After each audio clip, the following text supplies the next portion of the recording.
और माता जानकी कौन थी? हरण जब हुआ किसका हुआ? माता जानकी का थोड़ी हुआ। माता सीता का हरण नहीं हुआ, छाया सीता का हरण हुआ।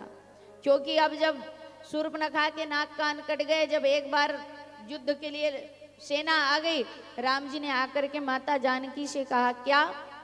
सुनाहू प्रिया व्रत रुचिर सुशीला, मैं कछु कर ललित नर लीला।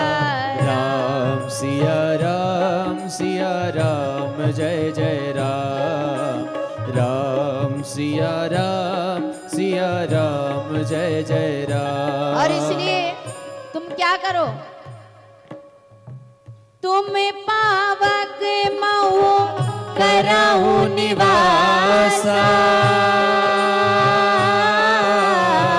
जो लगी कराहू निशाचर नासा। राम सिया राम जय जय राम, राम सिया राम जय जय राम, सिया राम जय जय राम, सिया राम जय जय राम।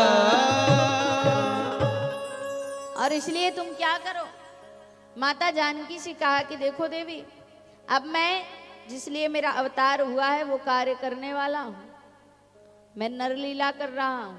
और इसलिए तुम एक काम करो, तुम अग्नि में प्रवेश कर जाओ, तुम पावक महु करा निवासा, और तब मैं निशाचरों का नाश कर पाऊंगा। माता जानकी ने कहा कि जैसा आदेश स्वामी।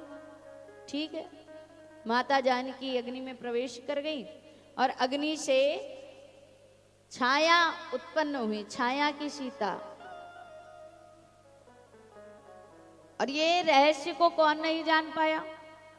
लक्ष्मण जी जान ही नहीं पाए।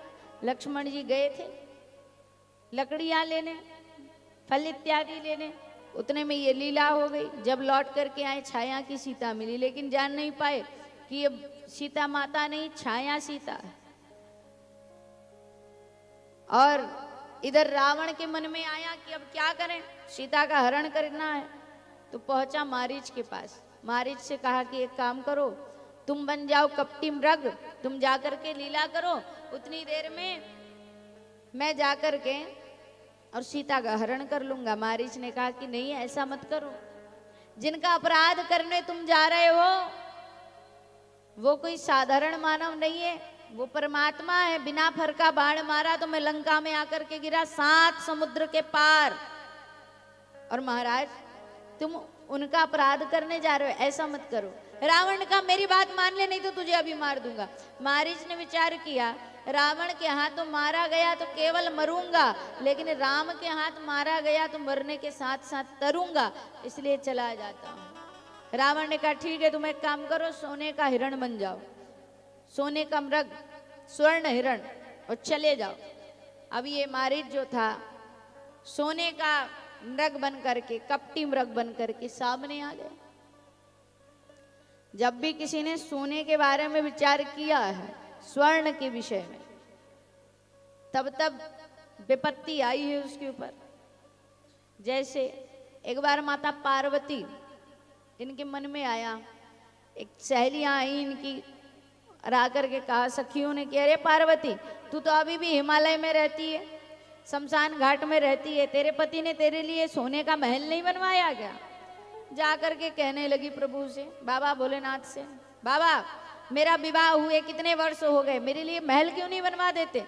तो बोले कैसा महल चाहिए? बोले सोने का महल चाहिए। जैसे ही कहा, बाबा ने कहा अगर मैं सोने की नगरी बना दूं तो बोले चलेगा, ठीक है सोने की नगरी दे देता हूँ। बढ़िया सुंदर सी विश्वकर्मा जी से कह करके सोने की नगरी बनवाई। सोने की नगरी बनवा करके और अब गृह प्रवेश का कार्यक्रम करना था, बुलाया रावण को।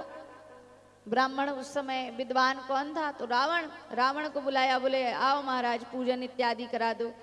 रावण ने पूजन कराया, जैसे ही नगरी को देखा मोहित हो गया। अब भोले बाबा ने पूछा, ब्राह्मण देवता पूजन हो गई, अब ये बताओ दक्षिणा क्या लोगे? बोले दक्षिणा अगर देना ही है तो एक काम करो, जिस नगरी का पूजन कराए वो नगरी दे दो। अब बाबा तो ठहरे भोलेनाथ, बाबा भोलेनाथ ने कहा ठीक है तथास्तु ले जाओ। लेकिन माता पार्वती के मन में भाव था कि ये सोने की नगरी तो हमारी है, लेकर के जाने लगा तो माता बड़ी दुखी हो गई।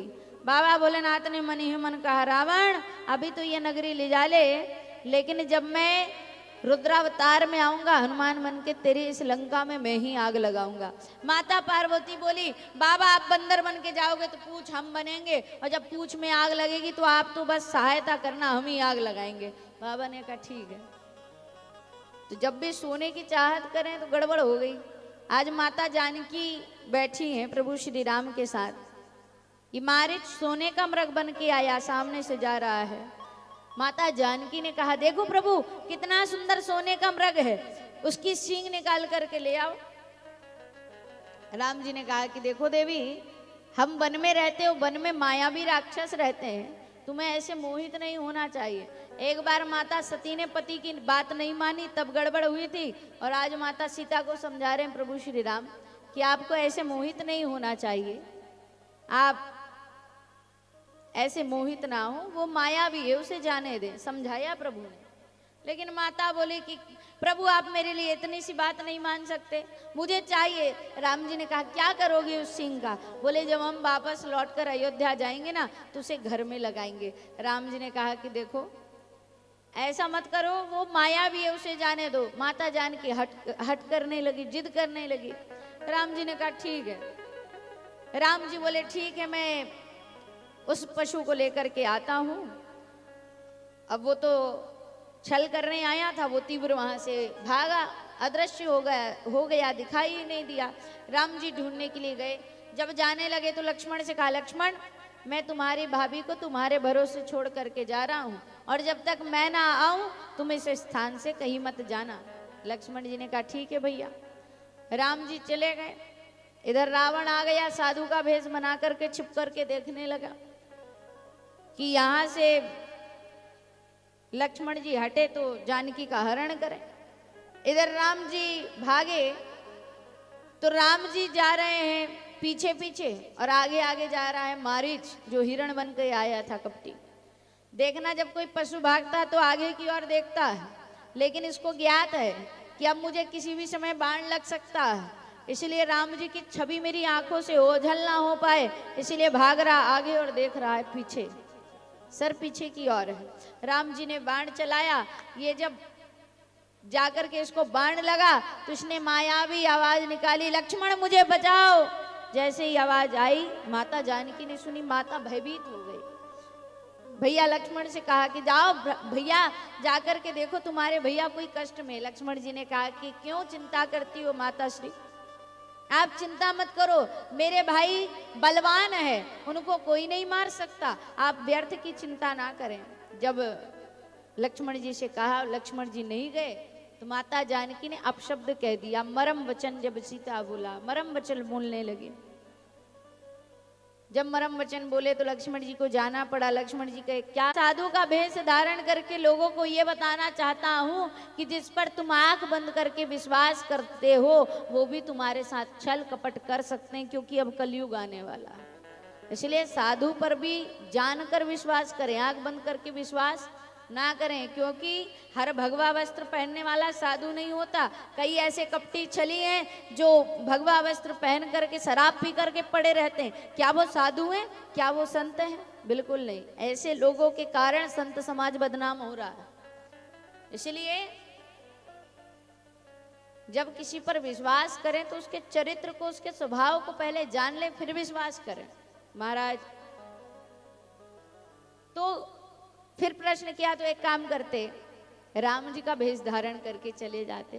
बोले नहीं, मैंने प्रयास किया था कि राम जी का भेष धारण करूं, लेकिन जब मैंने राम का भेष धारण किया तो मुझे हर स्त्री में माँ और बहन नजर आने लगी, इसलिए मैंने राम जी का भेष त्याग दिया। क्योंकि सीता का हरण करना, पर स्त्री का हरण करना केवल रावण का कार्य हो सकता है, ये राम का कार्य कभी नहीं हो सकता। ऐसे राम जी थे जिसकी प्रशंसा स्वयं शत्रु